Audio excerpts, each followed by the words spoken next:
Next topic रहे aldehyde और ketone का ऑक्सीकरण।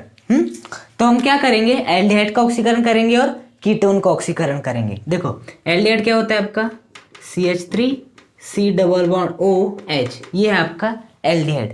कीटोन क्या होता है CH3 C⋯OCH3, ये है आपका कीटोन। अब हमें इनका क्या कराना है, ऑक्सीकरण करवाना है। ऑक्सीकरण करवाने का मतलब क्या होता है, ऑक्सीजन को जोड़ना। हाँ, तो यदि आप बात करो एल्डिहाइड की, तो आप देखो ऑक्सीकरण कौन करवा सकता है, ऑक्सीकारक। कौन करवा सकता है, ऑक्सीकारक करवा सकता है। अब ऑक्सीकारक भी दो प्रकार के होते हैं, एक प्रबल और एक दुर्बल। तो आप एल्डिहाइड के केस में चाहे प्रबल लो या दुर्बल लो, ये दोनों ही इसका ऑक्सीकरण करवा देंगे। प्रबल ऑक्सीकारक जैसे कि जब आप K2Cr2O7 को अम्लीय माध्यम में लेते हो तो ये क्या होता है आपका प्रबल ऑक्सीकारक होता है। या तो आप KMnO4 को अम्लीय माध्यम में लेते हो तो ये भी क्या होता है आपका प्रबल ऑक्सीकारक होता है। चाहे आप इनके स्थान पे क्या ले लो, दुर्बल ऑक्सीकारक ले लो। दुर्बल ऑक्सीकारक जैसे कि K2Cr2O7, ये है आपका दुर्बल ऑक्सीकारक। यदि हमने इसे अम्लीय माध्यम में ले लिए तो ये क्या बन जाएगा, प्रबल ऑक्सीकारक। तो चाहे आप क्या ले लो, प्रबल ऑक्सीकारक ले लो या दुर्बल ऑक्सीकारक ले लो, ये दोनों ही इसका क्या करा सकते हैं, ऑक्सीकरण करवा सकते हैं अच्छे से। और ऑक्सीकरण करवाने का मतलब क्या होता है, ऑक्सीजन को जोड़ना। इसमें क्या कर देंगे, ऑक्सीजन को जोड़ देंगे। ये आपका हाइड्रोजन, इसमें क्या जोड़ देंगे, आपकी ऑक्सीजन को जोड़ देंगे। क्या बन गया आपका, कार्बोक्सिलिक अम्ल बन गया। तो जब आप एल्डिहाइड का ऑक्सीकरण करवाते हैं, चाहे दुर्बल ले लो या प्रबल ऑक्सीकारक ले लो, तो आपको क्या मिलता है, कार्बोक्सिलिक अम्ल मिलता है। लेकिन इसके केस में थोड़ा सा अलग होता है। कीटोन के केस में यदि आप दुर्बल ऑक्सीकारक लेते हो तो ये कीटोन का ऑक्सीकरण नहीं करवा सकते। यदि आप कीटोन के केस में दुर्बल ऑक्सीकारक लेते हो तो ये इसका ऑक्सीकरण नहीं करवा सकते, इसमें ऑक्सीजन नहीं जोड़ सकते। तो यहां पर आपको क्या लेना पड़ता है, प्रबल ऑक्सीकारक ही लेना पड़ता है। हाँ, प्रबल ऑक्सीकारक जैसे K2Cr2O7 H+ की उपस्थिति में या KMnO4 किसकी उपस्थिति में H+, यहां पर आपको प्रबल ऑक्सीकारक ही लेना होगा। तो यहां पर किसका निर्माण हो जाएगा, आपका कार्बोक्सिलिक अम्ल का निर्माण हो जाएगा। क्या हो जाएगा, CH3COOH, और यहाँ पर ये कितने प्राप्त होंगे आपको, 2 यहाँ पर प्राप्त हो जाता है।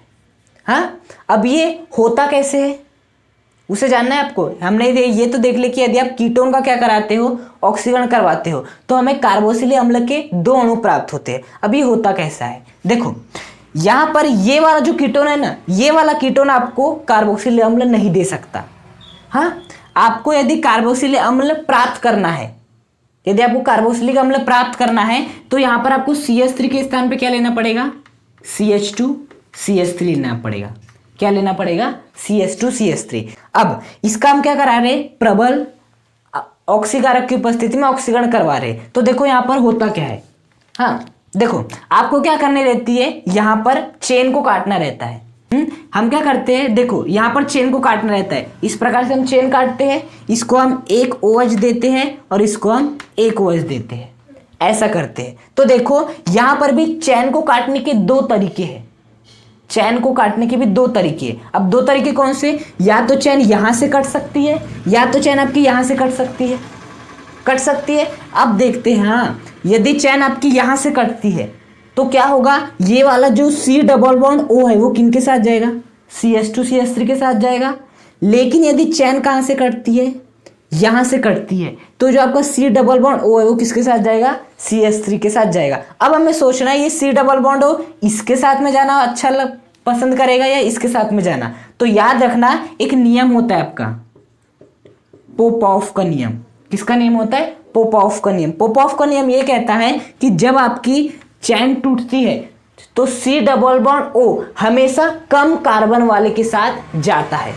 सी डबल बॉन्ड ओ हमेशा कम कार्बन वाले के साथ जाता है। यदि मैं आपका बॉन्ड कहाँ से तोड़ूं, यहाँ से तोड़ूं, तो बताओ सी डबल बॉन्ड ओ कितने कार्बन से चल जाएगा, 2 कार्बन के साथ। लेकिन यदि मैं बॉन्ड यहाँ से तोड़ूं, अब बताओ सी डबल बॉन्ड ओ कितने कार्बन के पास जाएगा, 1। सी डबल बॉन्ड ओ कहाँ किसके साथ जाना पसंद करेगा, कम कार्बन वाले के पास जाना पसंद करेगा। तो बॉन्ड यहाँ पर कहाँ से टूटेगा, यहाँ से टूटेगा। तो हमें बॉन्ड को यहाँ से काटना है। अब बॉन्ड को हमने काट दिए। अब बॉन्ड को काटने के बाद एक OH इसे मिल जाएगा, एक OH इसे मिल जाएगा। तो देखना यहाँ पर क्या मिलने वाला है हमें। हाँ देखो CH3 ये हो गया, C डबल बॉन्ड O, और इसके साथ कौन जुड़ जाएगा आपका, ये वाला जो OH हमने इसे दिए है, प्लस यहाँ पर क्या बनेगा साथ ही साथ CH3 CH2, और ये आपका क्या है देखो CH3 CH2 OH। तो हमें क्या प्राप्त हुआ, एल्कोहल प्राप्त हुआ, और क्या प्राप्त हो गया, कार्बोक्सिलिक अम्ल प्राप्त हो गया।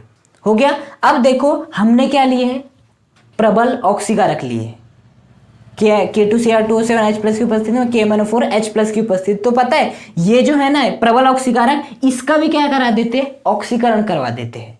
और जब भी हम एल्कोहल का ऑक्सीकरण करवाते प्रबल ऑक्सीकारक की उपस्थिति में, तो क्या होता है, होता आपके साथ ये है कि ये जो है आपका एल्कोहल किस में परिवर्तित हो जाता है, कार्बोक्सिलिक अम्ल में परिवर्तित हो जाता है। कैसे, यहाँ की जो 2 हाइड्रोजन होती है वो हट जाती है, और इन 2 हाइड्रोजन के स्थान पे कौन आ जाता है, ऑक्सीजन आ जाता है। हाँ CH3C डबल बॉन्ड OH, देखो ये भी CH3COOH है, ये भी CH3COOH है। तो इसे हम क्या लिख सकते हैं, ऐसे लिख सकते 2। तो यही तो मैंने कहा था कि जब आप कीटोन का ऑक्सीकरण करवाते प्रबल ऑक्सीकारक की उपस्थिति में, तो आपको क्या मिलेंगे, 2 अणु मिलते कार्बोक्सिलिक अम्ल के। बात तो समझ में आई।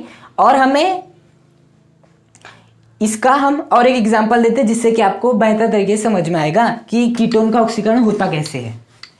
देखो जैसे कि हम और एक एग्जांपल लेते हैं आपका C डबल बॉन्ड O, एक तरफ ले लेते हैं आपका CH2 CH3, एक तरफ ले लेते हैं CH2 CH2 CH3। अब हमें इसका क्या कराना है, ऑक्सीकरण करवाना है, किसकी उपस्थिति में, प्रबल ऑक्सीकारक, जैसे कि KMnO4H+ या K2Cr2O7H+, इनकी उपस्थिति में करवाना है। तो देखो क्या होगा, बॉन्ड टूटेगा, या तो बॉन्ड यहाँ से टूटेगा, बॉन्ड यहाँ से टूटेगा। हाँ अब बताओ जब बॉन्ड आपका कहाँ से टूटेगा, यहाँ से टूटेगा, तो C डबल बॉन्ड O किसके साथ जाएगा, CH2 CH3 2 कार्बन वाले के साथ जाएगा। लेकिन यदि बॉन्ड कहाँ से टूटता है, यहाँ से टूटता है, तो C double bond O 3 carbon वाले के साथ जाएगा। पोपॉफ के नियम के अनुसार C डबल बॉन्ड O किसके साथ जाना पसंद करता है, कम कार्बन वाले के साथ। तो डेफिनेटली कि बॉन्ड कहाँ से टूटेगा, आपका यहाँ से टूटेगा, और ये आपका CH2 CH3 जैसा का वैसा रहेगा। तो बॉन्ड यहाँ से टूटेगा, OH इन्हें दे दो, यहाँ पर भी OH इन्हें दे दो, दे दिए OH, तो क्या हो जाएगा देखो CH3 CH2 C double bond O हो गया। इसी साथ कौन जुड़ जाएगा, आपका OH जुड़ जाएगा, OH, और ये बच जाएगा, अब क्या हो जाएगा CH3 CH2, देखो CH3 CH2 और ये आपका क्या है OH है। बॉन्ड यहाँ से टूटेगा, C डबल बॉन्ड हमेशा कम कार्बन वाले के साथ जाना पसंद करता है, एक OH इन्हें मिल जाएगा, प्राप्त हो गया। अब ये क्या है, एल्कोहल प्रबल ऑक्सीकारक है, ये लोग क्या कर देंगे, इसका ऑक्सीकरण ऑक्सीकरण कर देंगे, तो यहाँ की 2 हाइड्रोजन हट जाएगी और इनके स्थान पे क्या आ जाएगी, ऑक्सीजन आ जाएगी। ये भी क्या है, कार्बोक्सिलिक अम्ल, ये भी क्या है, कार्बोक्सिलिक अम्ल, CH3 CH2 CH3 CH2 COOH, मतलब यहाँ पर भी हमें कितने अणु मिलेंगे, 2 ही अणु मिलने वाले हैं। कितने अणु मिलने वाले, 2 अणु मिलने वाले हैं। तो हमेशा याद रखना, जब भी आप कीटोन का ऑक्सीकरण करवाते हो तो आपको पोपॉफ के नियम का सहारा लेना पड़ता है कि बॉन्ड कहाँ से टूटेगा। हमेशा याद रखना, पोपॉफ का नियम ये बोलता है कि C डबल बॉन्ड हमेशा कम कार्बन वाले के साथ ही जाएगा, एक OH इसे, एक OH इसे, उसके बाद जो एल्कोहल मिल जाएगी उसका फिर से क्या हो जाएगा, ऑक्सीकरण हो जाएगा, और जैसे ऑक्सीकरण हो जाएगा तो भी हमें क्या मिल जाएगा, कार्बोक्सिलिक अम्ल ही मिल जाएगा। तो यदि आप एल्डिहाइड का ऑक्सीकरण करते हो तो आप सामान्य लो, मतलब कि प्रबल लो या दुर्बल ऑक्सीकारक लो, कोई फर्क नहीं पड़ता, ऑक्सीकरण आसानी से हो जाता है। लेकिन यदि आप कीटोन की बात करते हो तो कीटोन के केस में आपको क्या लेना पड़ता है, प्रबल ऑक्सीकारक ही लेना पड़ता है, पोपॉफ का नियम लगता है और हमें कार्बोक्सिलिक अम्ल प्राप्त हो जाता है।